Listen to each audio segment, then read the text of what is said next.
Tęsiame pranešimus ir kita tema yra tvarumas, aplinka, socialiniai aspektai, valdymas. Ir čia norėčiau pakviesti East Capital vyresnėje patarėją Eglę Fredriksson.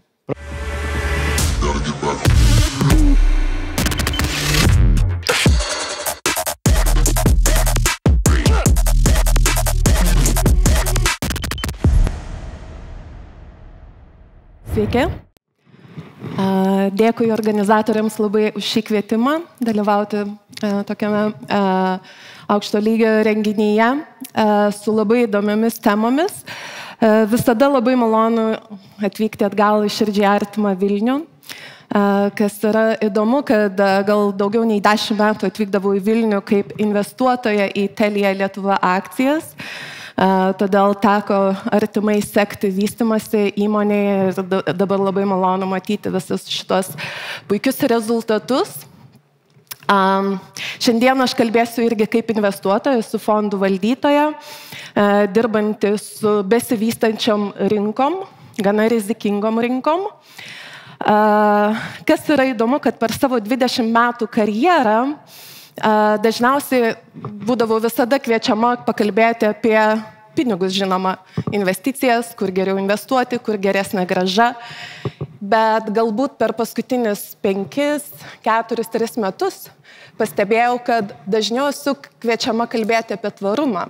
Tai galbūt būtų mano pirmoji tendencija į šitą kraitelę, ką išsinešti, kad investuotojai šiuo metu pradeda kalbėti daugiau apie tvarumą, nei apie galbūt trumpalaikę piniginę grąžą. Kas yra tvarumas ir kaip mes jį matome investuotojo akimis. Ačiū. Tai lietuviškai tvarumas būtų tos 3 raidės ASV, aplinkosauga, socialiniai aspektai ir valdymas, dažniausiai girdime angliškai ESG. Kodėl tai įdomu investuotojams? Todėl, kad investavimas dabar jau yra nebeįsivaizduojamas be tvarumo integravimo, pilnai integravimo į investicinį procesą.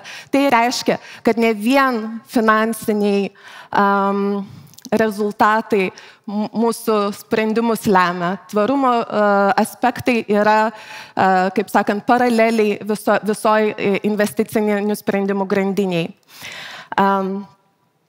Mūsų, kaip East Capital, kelionė buvo labai ilga ir galbūt aš pradėsiu nuo to, kad mes galbūt buvom pirmieji, kurie susidūrėm su tvarumo klausimais, ne dėl to, kad tai yra mada, ne dėl to, kad yra good to have, o dėl to, kad tai buvo mūsų būtinybė. Ir tai lėmė mūsų rinkų problematiką. Tai yra besivystančios rinkos, turinčios daug, kaip sakant, rizikingų aspektų ir mes bandėm suvaldyti tą riziką, kokia jinai bebūtų. Ar geopolitinė, ar kibernetinė, ar mažųjų investuotojų teisių gynyba, ar aplinkosaugos. Visa tai mums atrodo turi labai reikšmingą finansinę įtaką ir mes tai bandėm kažkaip sudėti į skaičius, kad tai būtų objektyvu, standartizuota ir padėtų mums sprendimuose. Mes maždaug prieš 10 metų išvystėme šią sistemą apie 60 svarbių klausimų, skirtingais tvarumo aspektais. Ir tai tikrai nėra tik aplinkosauga, ne tik anglies dvideginis, ne tik mažųjų investuotojų teisės, bet irgi kibernetinis saugumas, etikos klausimai, korupcija ir taip toliau. Tai mums padėjo tikrai, sakyčiau, labai svariai priimti sprendimą. Tai mums yra finansinis sprendimas ir yra tvarumo sprendimas, todėl įmonės, kurios bus per daug rizikingos tvarumo klausimais, jos tiesiog investiciniam portfelį neturės tokio didelio procento. Kodėl dabar reikia įmonėms rūpintis tvarumu? Aš manau, kad labai panašiai kaip ir investuotojams, mums visiems rūpi gerovė, vertė, kurią mes sukuriam savo kasdieniniu darbu ir ilgalaikė vertė. Taip? Jeigu pažiūrėsime finansinių aspektų, kas yra vertė, aš jūsų neužversiu finansiniam formulėm, bet pagrindinė yra, kad įmonės vertė priklauso nuo piniginių srautų ilgalaikių, nuo pinigų kainos, kapitalo kainos ir nuo įmonės prognozuojamo augimo, irgi ilgalaikio augimo. Ir tvarumo klausimai, ypatingai tuos, ką mes išsikristalizavom per tuos 10 metų, matėm, kad veikia absoliučiai visus šitos vertės komponentus. Tai, kad įmonės, kurios dirba tvariai ilguoju laikotarpiu, turi mažesnės kapitalo veiklos sąnaudas, turi mažesnės baudų rizikas, priima geresnius strateginius sprendimus, turi didesnės augimo galimybės, turi laimingesnius darbuotojus. Šiais laikais jau yra sunku pritraukti talentus vien tik tai finansiniais finansinė motyvacija. Dar kitas aspektas yra geresnės finansavimo galimybės. Tvarios įmonės ilguoju laikotarpiu turi mažesnę kapitalo kainą. Tai yra ir kredito rizikos priemokos mažesnės, tai yra ir, kaip sakant, priėjimas prie to didelio baseino pinigų, kurios yra šiuo metu nukreiptos į tvarias investicijas. Iš kitos pusės, kaip mums tai finansiškai įvertinti? Čia aš pateikiu paprastą pavyzdį, kaip piniginiai srautai yra priklausomi nuo vieno tvarumo faktorio, tai yra anglies dioksido išmetimo. Tai yra plieno įmonė, besivystančioje rinkoje. Jeigu jinai nieko nedarytų, ji turėtų labai stabilų, sakykime, EBITDA lygį apie 2,5 milijardo ir tos įmonės vertė, jinai būtų tokia ganėtinai stabili. Jeigu mes pradėsime prognozuoti, kodėl ta įmonė nieko nedaro šiuo metu su savo išmetamosiom emisijom ir kaip tai paveiks ateitį, tai aišku, kad kažkada nieko nedarant, prieisi liepto galą ir reikės pradėti susimokėti už išmetamasias dujas ir anglies dioksido emisijas. Ir skirtingais scenarijais matome, kad tos įmonės piniginiai srautai nukris beveik iki nulio per 20 metų. Kaip tai paveikia labai aiškiai įmonės vertę. Nuo 30 iki 40% kritimas. Tai reiškia, kad tai visiškai nėra atraktyvu mums kaip investuotojams, taip pat kaip ir darbuotojams ir visa kita. Tai kitas aspektas žiūrėti į rinką, kaip rinka vertina tas įmonės, kurios yra tvarios ar nelabai tvarios. Tai matome, kad sektoriuose, kurios turi didžiausias emisijas, kaip pramonė, medžiagos, energetika, maždaug šita priemoka yra apie 20-30%, kas yra ganėtinai aukštas vertės padidėjimas dėl tvarumo. Dar kitas būdas yra žiūrėti į grąžą. Čia yra Europos akcijų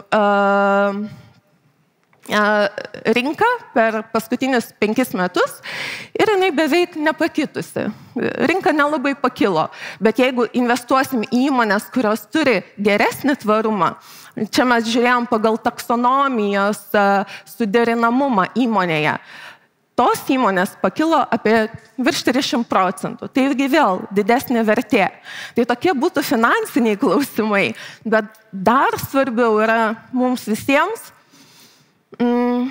egzistenciniai klausimai, kodėl reikia mums judėti prie šito 1,5 klimato atšilimo scenarijaus ir nuo jo nenukrypti. Kol kas matome, kad nei viena šalis pasaulyje netitinka šito scenarijaus. Ir kaip investuotojai, aš manau, kad ir kaip kiekvienas žmogus šitam kambarį, mes turim kažkaip tai nuo savęs prisidėti daugiau negu šiuo metu reikalauja reglamentai. Dabar kokios yra pagrindinės tendencijos šiuo metu, tai kaip ir padarant išvadą, kad finansinis tvarumo aspektas, jisai lieka aktualus, jį reikia išreikšti skaičiais, bet ne tik įmonės vertės skaičiais, bet dabar jau prasideda, o kaip įmonės tvarumas įtakoja aplinką, irgi išreikšta finansiniais skaičiais. Tai čia galbūt būtų pirma. Antra, tai yra neatsiekiama strateginių sprendimų dalis. Tai visų pirma, mums kaip investuotojams tvarumas nebegali būti tiesiog tas pažymėjimas varnele, kad įmonė turi kažkokią policy, tai ir viskas su ja gerai. Mes žiūrim labai giliai ir žiūrim į rezultatus, žiūrim į biudžetus, žiūrim į tai, kaip yra vykdomi šitie įsipareigojimai. Antras dalykas, tai labai daug yra tvarumo agentūrų ir reitingų braižytojų ir darytojų, kurie teikia irgi galbūt tai yra gera tendencija, kad jų daug ir jie smarkiai dirba, bet mes nematom skaidrumą, ką reiškia tas vienas ar kitas reitingas. Mums kaip investuotojams tai deja nepadeda dirbti su įmonė ir juos skatinti keisti konkrečiai tuos dalykus, kuriuos reikia keisti. Todėl turi tos agentūros dirbti daug skaidriau ir pateikti daugiau duomenų, kurie yra kitoj jų reitingo pusėje. Ir trečia, tai įmonės turi prieiti prie, kaip sakant, veiksmų, o ne tuščių pažadų. Todėl ir ekomanipuliavimas turi likti jau praeityje. Mums jau šitą turi jau būti visiškai nebepriimtina nei investuotojams, nei įmonėms, nei savininkams turto. Turime prieiti prie tikrų veiksmų. Taigi vis vien tas didėjimas skaidrumo tarp įmonių, tarp visos informacijos, kurios yra pateikiama investuotojams, jis labai aiškiai yra didžiulė tendencija. Dar vienas dalykas yra, kad įmonėms reikia pradėti rūpintis ne tik savo įmonės ribose, bet ir visoj veiklos grandiniai. Ir tai yra tiekimo grandiniai, vertės kūrimo grandiniai. Tvarumas yra ne tik jūsų, kaip sakant, namų apibrėžime. Ir čia vėlgi bendradarbiavimas bus pagrindinis aspektas. Dar vienas dalykas yra, kuris irgi labai svarbus ir investicijose, ir įmonės veiklose, tai būtent suderinamumas įmonės verslo plano, verslo modelio su darnaus vystymosi tikslais, taip vadinamais Sustainable Development Goals, kurie yra paskelbti Jungtinių tautų.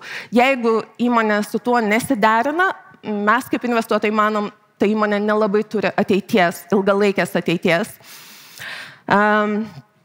Tai einant prie reglamento, aš nenoriu užkrauti jūsų dideliais trumpinių sąrašais, nes jų yra daug. Gal tik paminėsiu, kad pagrindinė kryptis yra didėjanti atskaitomybė, tai ataskaitos. Mes kaip investuotojai pradedam ataskaitas teikti nuo šių metų labai smulkmeniškai ir daug. Įmonės irgi taksonomija, tvarumo ataskaitos prasideda nuo šių metų ir jos pagal visą grafiką vystysis dar 5 metus, kad dabar tik tai didelės įmonės ir jos paskui vis mažesnės įmonės turi pradėti teikti šias ataskaitas. Kokie aspektai dabar visoje šitoje laiko grandiniai per ateinančius 5 metus yra svarbus. Tai pagrindiniai pokyčiai ir yra, kad investuotojų ir įmonių atskaitomybė prasideda labai konkreti. Antras, tiekimo grandinės due diligence, ta vadinama patikrinimas, koks yra tvarumas jūsų tiekimo grandinės. Ir trečia, kas yra be galo svarbu, tai yra užtikrinimas ir auditas šitų ataskaitų. Taip kad tai, ką aš sakau, kad viso ekomanipuliavimo era baigėsi, tai jinai baigėsi tikrai. Dar yra keletą metų, kai būtent visos šitos direktyvos bus įgalinamos, bet aš tikrai manau, kad nuo šiandien jau reikia tuo rūpintis. Ir ketvirta, čia tai nėra baigtinis šis sąrašas, bet aš tiesiog iš investicinės prizmės manau, kad tai labai svarbu, kad ateina ir anglies dioksido emisijų mokestis, apmokestinimas. Tai yra pirmiausia importo prekių, tokių kaip cementas, labai intensyvių emisijoms sektorių. Ir jeigu jūs dirbate šitose srityse, tai tam irgi reikia ruoštis. Todėl kryptis yra aiškios, tai yra būtent tas finansinis reikšmingumas ir įmoniai, ir įmonės aplinkai, tvarumas visoje veiklos grandinėje ir kai jau tai bus įgyvendinama ir įgyvendinta, aš manau, kad tvarumas taps dar tokiu labai normaliu įmonės veiklos sritimi, taip kaip finansinės ataskaitos. Tvarumo ataskaitos, jos bus audituotos, jos turės konkrečius skaičius, bus galima palyginti tarp įmonių ir investuotojai lengvai galės surasti informaciją, kurios jiems reikia ir įmonėms vadovams tai bus neatsiejama sprendimų dalis. Kam turėtų ruoštis verslas ir viešasis sektorius, tai kad tai yra labai ilgalaikė sritis, ilgalaikė perspektyva, ilgalaikiams klausimams spręsti. Tai iš esmės mums finansiniuose klausimuose reikėtų pradėti anksčiau, bet mums visiems reikia jau dabar įstoti į šį traukinį, nes be tvarumo nebus ateities ir nebus gerovės. Suvienyje jėgas tarp investuotojų, tarp įmonių, mes vienijam jėgas kartu su kitais investuotojais, nes kartais būna didelių klausimų, kur mes kaip maži negalim nieko padaryti, turim vienyti jėgas ir su tiekimo grandinė. Tai yra viena pagrindinių krypčių reguliacija, tai į tą irgi įeina. Kitas dalykas, kurį mes labai dažnai dabar su savo investuotojais, savo investiciniuose portfeliuose diskutuojam, kodėl mes kaip investuotojai neparduodam tiesiog tų aktyvų, kurie yra netvarūs, teršiantis gamtą, blogai valdomi ir panašiai. Todėl, kad jeigu mes juos parduosim, jie pateks į blogesnės rankas, į neskaidres struktūras, nelistinguotas. Lygiai taip pat ir įmonės. Įmonė gali nusimesti kažkokią, ar ne, dukterinė įmonė, kuri labai teršia, bet kas ją nupirks už mažą kainą, tai tikrai nebus atsakingi savininkai ir investuotojai. Todėl mums reikia greičiau keisti, nei kad nusimesti šitos turtus. Ir dar gal vienas klausimas, kad tai tikrai jau nėra mada. Jeigu dar kažkam kyla klausimų, kad gal čia viskas praeis ir mes čia kaip nors nereiks nieko daryti, tai jau aiškiai, kad šiuo metu nebėra kelio atgal. Į ką suteikti dėmesį. Dabar aš kai sakiau, kad mes darom kiekvienos įmonės analizę, taip, tai norėjau pasakyti, kad reikia būtinai kreipti į valdybą. Tai valdybos ir tarybos rankose yra didžiuliai svertai ir jų motivacija labai yra svarbi tvarumo aspektuose, strateginiuose sprendimuose. Todėl tvarumo strategija yra viso šito širdis. Dėkui. Ačiū, Egliui. Fredrickson, East Capital vyresniai patarėjai. Egliai, įsitaisykite greta mūsų.